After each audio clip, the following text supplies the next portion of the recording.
Hi, I'm Garry Jenkins, and welcome to the Beauty of Oil Painting. This is a brand new series that's going to be coming your way, and we're going to be doing lots of neat stuff for you.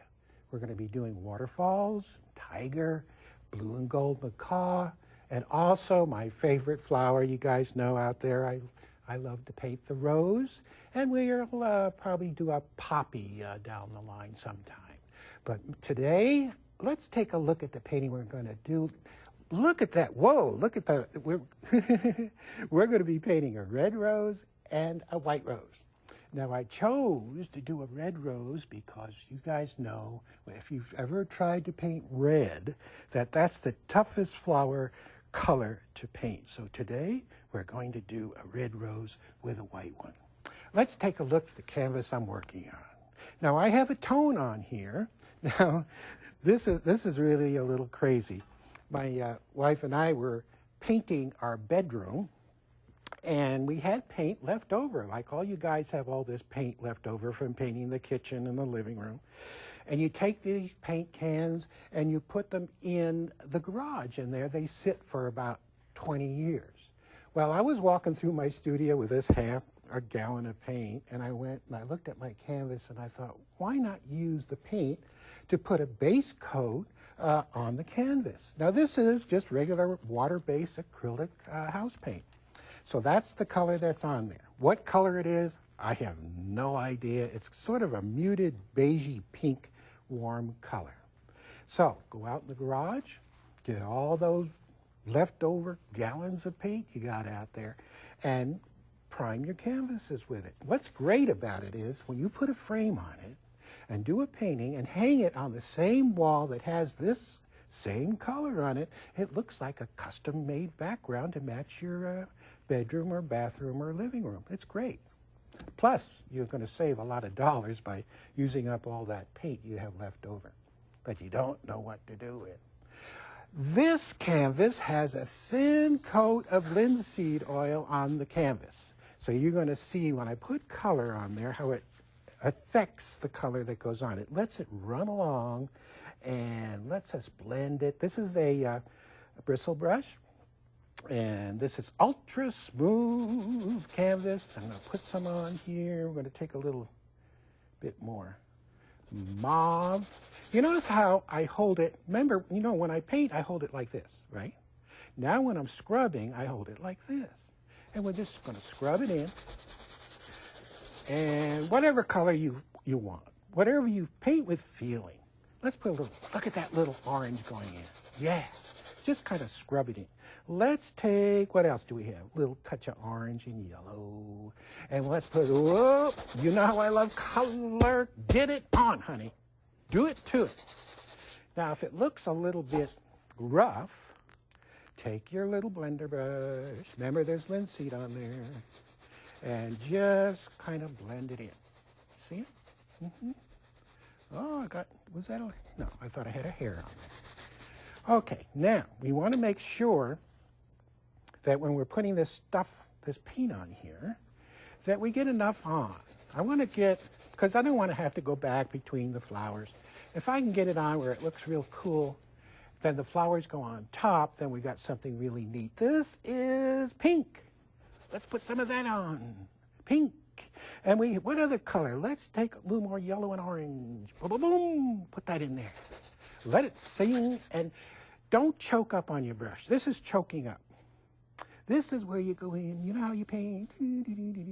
Don't do that. Hold your brush way in the back, and we paint. And I have red handles on my brush to show that you need to paint with passion. Passion. Get some values in there. Look at the lighter value. Now the eye will always go to where the lightest value is. Look at this canvas and try not to look at that. You can't. The eye might start over here, but it's going to come on over and settle on the lightest value each and every time. I'm going to work that in. Sometimes you use a light touch. Notice how I just scrub it in. Scrub, and if you get a hard edge, you can take a paper towel and soften it. Backgrounds are very important. People have a tendency to skip past the background. Okay, let's put this one down and pick up. These are all beautiful synthetic brushes, guys. And I'm going to show you how these pick out petals out of a flower because it comes to a nice chisel edge. If your brush doesn't come to a chisel, then you're going to have problems. You take a look at the end of your brush. Now, let me show you something here. This is how you can tell if you have a good brush. Right up next to the ferrule, pinch the hair right here. Now, the hair should be thick next to the middle and less thickness as it comes towards the edge of your brush. This thick to thin makes the brush taper and hold its chisel edge. Very, very important. Now, medium, well, I'm going to use some odorless thinner. Now, when you use your odorless thinner, make sure you guys have a top that you put on because, you don't want those fumes going all over. And I have some linseed oil over here. Okay, let's dip into the thinner just a little bit. Now, this is black. I've taken some white and made a gray. Let's take this gray. We're going to come up and block in our white rose. Now, I don't care what's happening in the middle. It's just the outside edge that I care about. Now, watch how easy this is. Now, a rose is the most difficult flower to paint, but I'm going to show you a real easy way to get a very professional look to your painting. Let's take, this is yellow and orange. I'm going to put a little yellow, well, let's get a little more, let's take a little more orange over here. And we're going to put that in the middle. Whoa, that's popping. Wipe the brush and watch me pull it out in the direction the rose is facing. Now's the time to put color in that we want to have peeking out from behind the rose, behind the belly. This is the belly part right here. I'll show you that in a minute. Let's come down and pick up a little more orange. Let's take and put that in there. Zowie! Is that popping? Hey, we're using oil paint. Let's get it on. Let's make it happen. Every time I go to the, not every time, but most of the time, I'll go down the aisle where they have crayons. And I'll open up the crayons, and I smell them. And it takes me right back to when I was a child coloring in coloring books. And these crayons have all these beautiful colors. Let's come in and look at all the wonderful colors that come in a box of crayons. Yeah, now, look at these colors. Now, as we paint, most of the time, you guys out there are only using a few colors. Now, we want to learn as we paint to use a lot of color. We want to learn how to be loose and free like we did when we were coloring in coloring books when we were a child. Now, not too long ago, my granddaughter was over at the house. And we were coloring in a coloring book. She gave me one crayon and she had a crayon. And she was coloring outside the lines. And I said, no, no, no, no. You're supposed to stay inside the lines. She said, why? And I said, I don't know. So we started painting. There was a face of a guy in the coloring book, had a bald head. So I put a happy face on his head. She drew airplanes flying through the sky. I put a sun in the sky. There was no sun. We were happy. We were all out over the place, painting outside of the lines, having a ball. So today's lesson is don't stay inside the lines. Let's have fun with color. Let's be loose and free, like my granddaughter, painting or drawing in her with our crayons in our coloring book. Let's come down and let's pick up some green, a little sienna.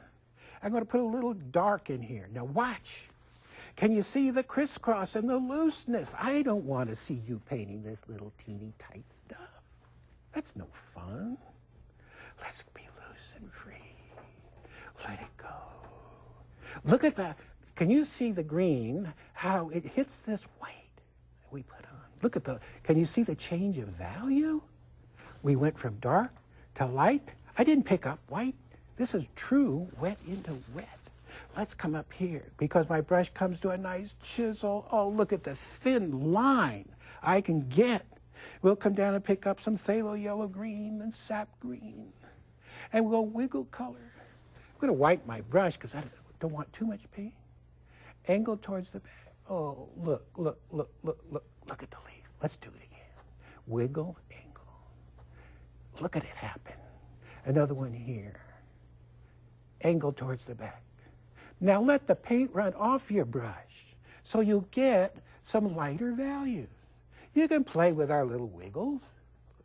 Now how do you do a wiggle? Stop. You're working too fast. Slow down. Show me how to do that stroke. Watch. I'm going to go down, wiggle, come up and out. It's 1, 2, 3, 4. 1, 2, 3, 4. It's like dancing. It's like doing a waltz. And what we're going to do through our whole painting, we're going to waltz and we're going to dance through the painting. We're going to have movement. We're going to have curves. We're going to have rhythm. Yes. Now, let's get up and paint that flower. I want to clean my brush. Let's pick up some white. This is titanium white. Why titanium? It's the whitest white out there. And it'll really give us some beautiful highlights. This is called the belly of the rose. And we're going to take and just kind of pull that around. See how we left the top light? And we might come around and let's watch this. Watch this. You see how I wiggled that color in? Now watch me. I just reached down for a little more white. And I'm going to stroke that petal in. Let it go. Another one here. Now you can see the importance of having a chisel brush, because if it doesn't chisel, that ain't going to happen, folks. Okay, white. And let's come up here and pick out. Now I'm just hunting and picking. Hunting and picking. Now it's best if you guys can work from real flowers. Set them up and paint those petals. Now this is the dark side, so I don't want too much light. Some of the petals are foreshortened. Now let's take a little more white and bring a little chisel edge in here. See how I just kind of hit it? Maybe we'll just kind of fuzz that edge out. You don't want it sharp all the way around, because when you start fuzzing edges, it adds mystery to your painting. Here's a little short, foreshortened edge. Boom, and another foreshortened. I was teaching a class one time, and a lady stood up and said, "Excuse me, what happened to 1 shortened, 2 shortened, and 3 shortened? You said 4 shortened. Where's the other shortens?" I had nothing to say about that, because I don't know. Yeah. It seems like there should be more shortens. There's 4 shortened. But there's no 1 and 2 and 3. Look at that go. Now watch this. Watch how I define an edge. I'll take the brush and push it back and then down. Back and then down. It makes a little bit of a ridge, just like this. Now, this is the shadow side. We don't want to go in and pick a lot of lights out of there. But we might want to come on the light side, pick up some white. And we're going to come on a petal right here and push down and pull up. You see how it just kind of curls an edge. It's very subtle, guys. We don't want to say, "Oh, look how smart I am. I just curled an edge." No. Notice how this is fading out. Let's pull back. I want everybody to see this whole rose. This side of the rose is fading out. into the background. I'm even going into the background and very subtly, oh, so subtle, showing some petals fading away. Okay, let's pull back. I want to see this whole thing in here. Let's get that red one. Now, this is where people have trouble. When they seem to get the red on, but when they go to highlight, they used so much white, the red flower turns pink. So we have to watch that. Let's take a little crimson, a little touch. I'm going to put a little touch of linseed with it, just a touch. I'm going to come in here and paint the dark in first. Notice how on the back side, I'm going to roll that brush around up this side. I'm just going to block it in. Now, here's an important color, Cad Red Light. I'm going to put that in here. Whoop. And we're just going to indicate petals. Can you see that rose coming out? We haven't even done anything. Yet that flower is going to be popping. It's going to be born right in front of your eyes. Let's take a little more crimson and darken it up in here. A little more crimson. Crimson is a beautiful color. A little dark back here. Let's darken it up on the bottom of the belly. Maybe a little darker down here. Take your time. Don't rush the brush. Yes. Now, I've got crimson, but I want that crimson to be a little darker. I'm going to put just a little touch of black with it. Black, not too much black. And come in here, and there, that's the color. You see? You see how I'm just hitting it? I'm just hitting it here, and feel the turn of that rose. Feel those petals. You see, I'm not doing much to it. Look at how important that dark is to bring that belly out. Hoo, hoo, hoo. Now, this is where people run into trouble. They want to put a highlight on that rose. So what do? They reach for white and red, and they make a pink, and bam, the red's gone. Okay, let's take Cad Red Light and white, but not a lot of white, just a touch. Let's see what that does. You see, just a touch. We'll take a little more. And hit that. Just kind of whoop. Whoa, not too much. Or it's El Pinko. Touch here, a touch there, a touch. Boom, boom. Yes.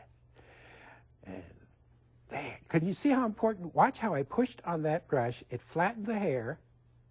And as I came in, I pulled up on it, and it tapers and sneaks in there. So we got the skinny to thick. Good stuff. Good stuff. Yes. Now that rose is just singing. It's just sitting there. Don't nag it. Everybody gets in there. They get a nice flower. I teach classes, and I see a beautiful flower, and I come back 5 minutes later, and it's gone because the student nagged it to death. Nag. Don't do that. When it looks good, get out. Put a nice, this is green, sap green, beautiful dark green.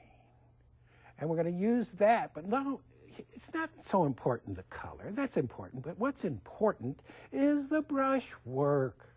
Look how I twist and turn. Twist and turn. There's something coming out of here, the nice leaf coming out. And we'll angle our stroke towards back and down. And we might have another leaf here. Wiggle. Keep your leaves nice and loose. We'll take some phthalo yellow green. What a beautiful color. Yellow, we have our whole palette of color down here. This is our acre of diamonds. We can just play. Look at that, honey. Get it in. Let's get it in here. Boom, boom. Green is the complementing color of red, so let's use it. Let's take our green and our sienna. And we're going to come in here, and we're going to have baby buds floating around. There's a mommy and a daddy, and we've got to have these babies. We have another brush. Come on down to the old palette. This is a Filbert.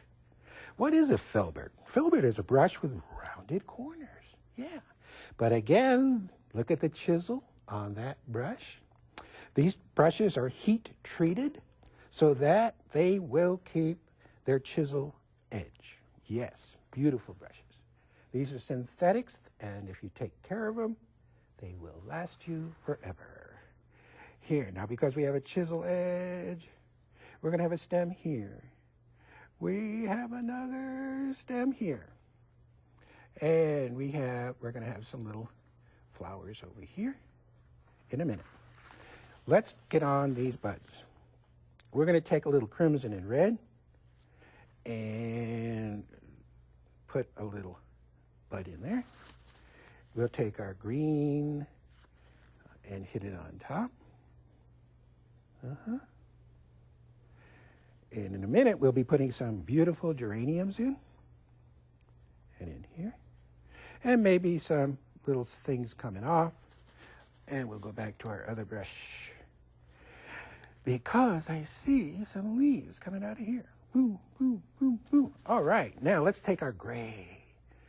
And we're going to put some leaves in up here. Well, let's go a little darker. But we're going to keep our leaves gray. Why? Because we want these leaves to stay in the background. I don't want them popping off of there. They sort of frame the rose. And another one here. Now, anytime you bring a leaf leaves up to a flower, you have to pull it out just a little bit to set those leaves behind. It even picked up. Look at the little bit of gray it picked up. Can you see the gray? That's kind of cool. Let's put those geraniums in.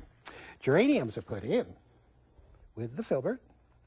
We start out with alizarin crimson. Watch how easy. Now, because this brush is round, it will paint those petals for you. Now, we're going to paint in the darks first. We have another one down here. See that? And then we have a little foreshortened on the top. We might have some peeking out from the bottom. We want to keep it loose and free. We don't want to stay coloring inside the lines.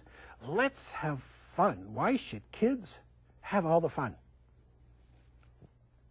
When you were a child in school, you had fun painting. You took the watercolors and you painted and then drew mommy and daddy and had fun. It's cabaret light. Let's recapture that wonderful time when we were a child and we painted. Look at that. Can you see? My hand might have been in the way. Boom, boom. Can you see? Look at the highlights going in, boom, boom. Don't overdo. Say what you want to say and get back out. Don't nag it. Okay, now let's back up. Let's take a little, whoa, oh, hey, ho, ho. Just threw my brush on, it doesn't matter. I'll use another one. When you throw your brush across the room, like I just did, it means you're holding your brush correctly because you need to just hold it very lightly. Put a little center in there. Now, I probably won't get everything in here, but I assure you it'll be in the book because it's pretty tough to get everything done. But I do want to overlap. Now, watch this. We're going to come in and overlap that back rose, and look what that did, honey. It just pushed that flower back. We might put a couple more leaves in here as you're finishing your flower, your painting up. You want to look it all over. Make sure you haven't left anything off. But remember, it'll be in the book because I can't get everything. I want to darken it here. Look at that dark. These are the base tones. Remember, if you've watched my show, it's like having musical instruments, and the dark is your bass. And then you have violins that come in and they start playing, and they hit their high notes. Boom, boom, boom, boom. Look at that. Can you see the rhythm?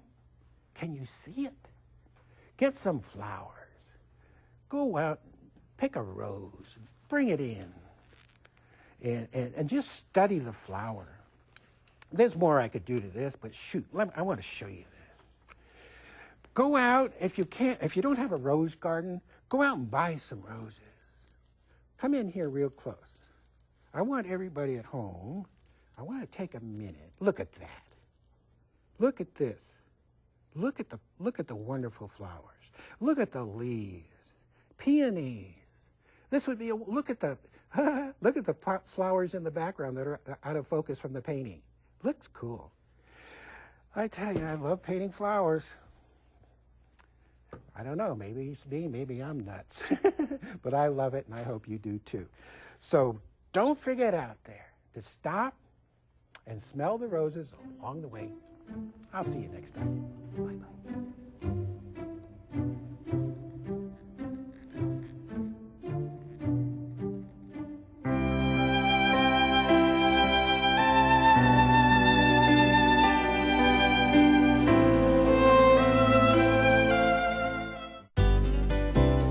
Het vierde boek van Garry Jenkins is uit. Vol bloemen, dieren en landschappen. Nieuw in deze uitgave is de serie Watervallen. Dit nieuwe boek is verkrijgbaar voor $34,50. Hiermee maakt u ook thuis prachtige schilderijen. Kijk voor bestelinformatie op omroepmax.nl of teletextpagina 333.